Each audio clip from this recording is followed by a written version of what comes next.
Ladies and gentlemen, it is my foremost pleasure to offer my warm heartfelt welcome to you all to Fiji.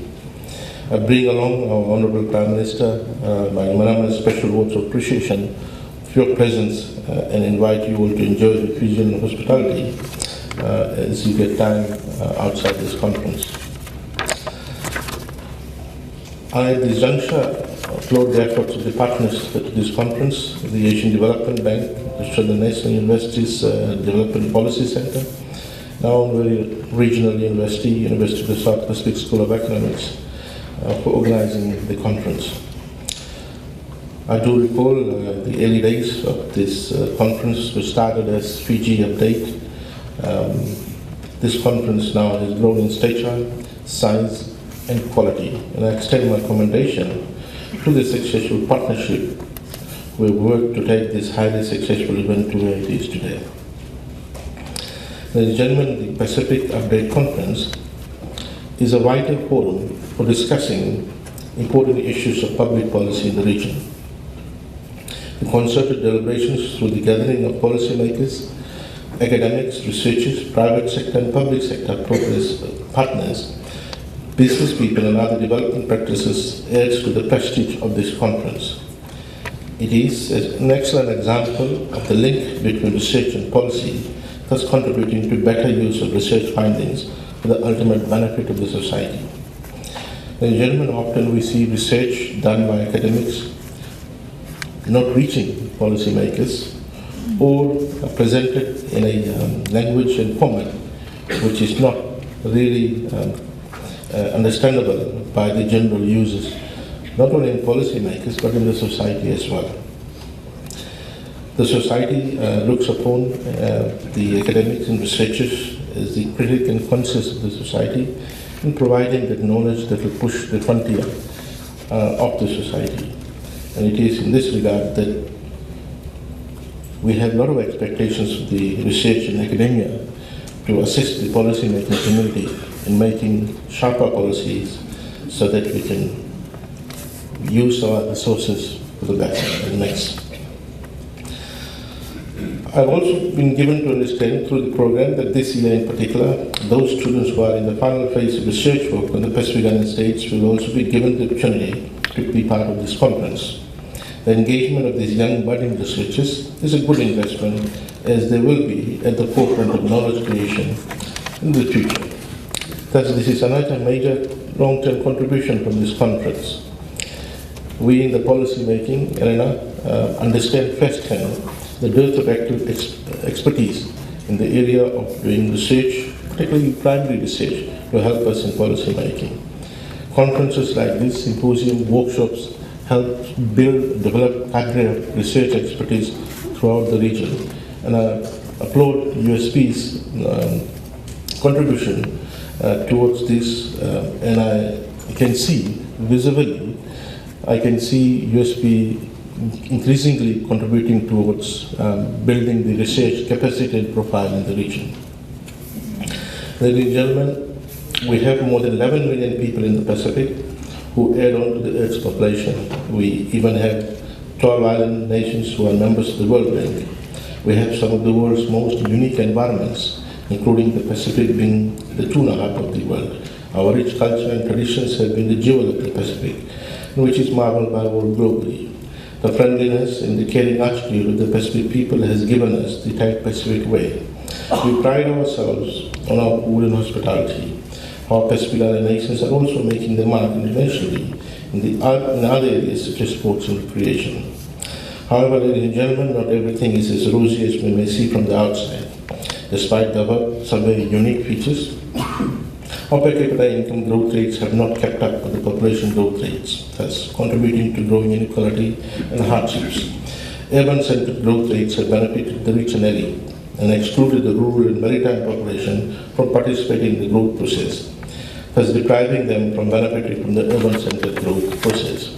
Ladies and gentlemen, until and unless we make concerted efforts to include those in the marginals, the urban, in the rural and maritime, to participate in the growth process, then the growing benefit from the economic growth process will not trickle down to these people at the margins. Pacific Island countries also have withstood major issues and scenarios which are affecting the overall growth and expansion. Aims, issues such as loss of skilled labor, rise in densities, greater vulnerability from natural disasters, exploitation of natural resources, and more recently climate change has always but surely extended its grip on Pacific nations. The Pacific at present to a wider extent can be deemed the breathing laboratory for studies on climate change, with many of our islands coming into the effects of sea level rise. Therefore, conferences of this nature, which seeks to evaluate policies and research aimed at countering Pacific Island issues, is highly instrumental. And I do see a lot of researches done specifically by Pacific researchers or researchers working on Pacific, and this is very encouraging because this will ensure that the policy making is relevant to the people and relevant to the region. Ladies and gentlemen, I understand that the two-day conference will focus in particular on the three areas. The first one on enhancing connectivity in areas such as regionalism, cooperation, trade, infrastructure, and ICT is exceptionally valuable to contemporary Pacific. Pacific Island nations' limitations and connectedness are particularly attributed to the vast swath of the Pacific Oceans. As such, all our efforts have been to be united towards greater networking and through regular introductions and blending. The second focus area has targeted labor mobility, job creation, and labor market developments in the Pacific. I do hope that we will look at labor mobility in a positive sense of how it could contribute and enhance the growth and development of the Pacific region, rather than the traditional way of thinking of brain-drain. Again, the importance of this area is indispensable. Our growing economies continuously need to tap into new and transition job skills of us people to meet the growing demands of diverse forms of labor. One such area is the issue of labor supply and demand in the field of science and technology in the Pacific. We in Fiji have been concerned about the lack of uptake by our children in the area of science and are looking at how we could increase students' curiosity and interest in science. The other is the constant migration of experts and qualified people for greener pastures. As alluded to, we need to look at how we could build this bridge by ensuring that we open up to the experts, the stock of human capital outside the region in the short to medium term, so that we can push the growth and development of Pacific Island countries. The third key focus of this conference, sustainable development, exploring the meaning of the blue-green growth, is extremely fitting, especially given the giant strides our nation Fiji has taken to advocate environmental sustainability and preservation of the natural environment, including our oceans, and spearheading the global campaign against climate change. Honorable Prime Minister of Fiji has stood tall amidst the global giants, ensuring that the Pacific's call and voice is heard. Fiji's input towards the COP23 agenda in the United Nations Oceans Conference is there for all to see. The Honorable Prime Minister has made a collective call on the world to take action to preserve our planet, and I'm sure this echoes the feelings and sentiments of majority of humans, including our regional friends. The call in particular charted a course for countries to achieve the Sustainable Development Goals, in particular Goal 14, conserve and sustainably use the oceans, seas and marine resources. Ladies and gentlemen, while we are working towards delivering this, constantly we must audit how we have delivered onto these 17 SDGs.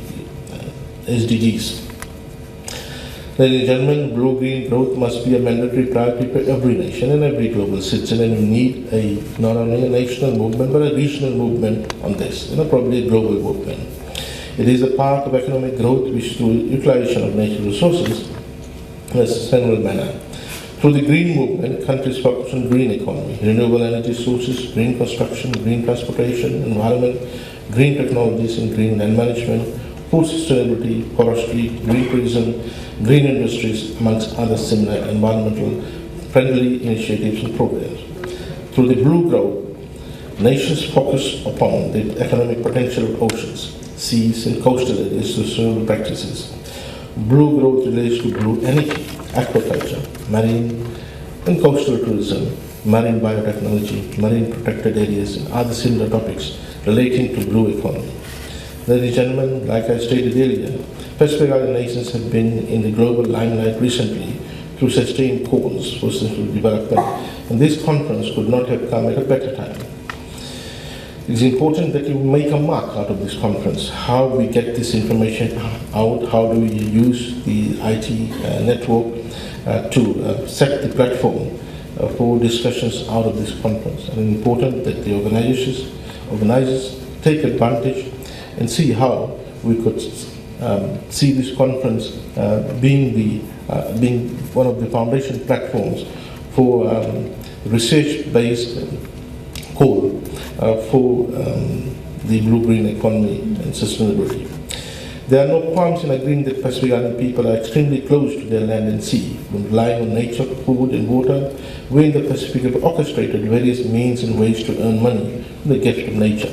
Now it is our turn to give back to nature and to ensure that future generations are not deprived of the benefits that we have derived from the current environment. Ladies and gentlemen, the gathering today affirms the commitment that you all in your organization have contributed towards the development and progress of the Pacific. The dissemination of important research findings in contemporary economic, social, and political issues will certainly create the think tank which offers valuable foresight and ideas in emerging Pacific matters and issues. For some reason or the other, this valuable contribution to think tank has been absent in the Pacific for some time. I do hope that this again sets a platform for development of think tank in thematic areas which could assist governments and policymakers to assist in policy making. Ladies and gentlemen, the University of South Pacific's contribution to education in Fiji and the region has been enormous. The collaborative effort of such esteemed organizations and groups lays the foundation for the game changer education dosage which we very quickly need in our region. And it's time now that we move upward vertically to ensure that we contribute towards more research-based higher degrees and development of cadre of researchers that the entire region needs. I leave you all with the words of our Prime Minister, Honorable Prime Minister, who at the ACP high-level breakfast meeting on unlocking the potentials of the blue economy for sustainable development of SIDS summed that, and I quote, "While Pacific nations rightly identify ourselves as stewards of the ocean in our own part of the world, we cannot save our waters on our own, and nor can the nations of the Caribbean and coastal nations of Africa. A collective global effort is required." Unquote. The conference today is reminiscent to that collective effort that is foresaw by Honorable Prime Minister. I wish you highly worthwhile and enriching knowledge, enhancement experience. It's my pleasure to open this conference. I do hope that you will, while discussing on these issues, topics, and I can see a very interesting array of papers, you will also take time to see Fiji and build networks. Thank you, Naka.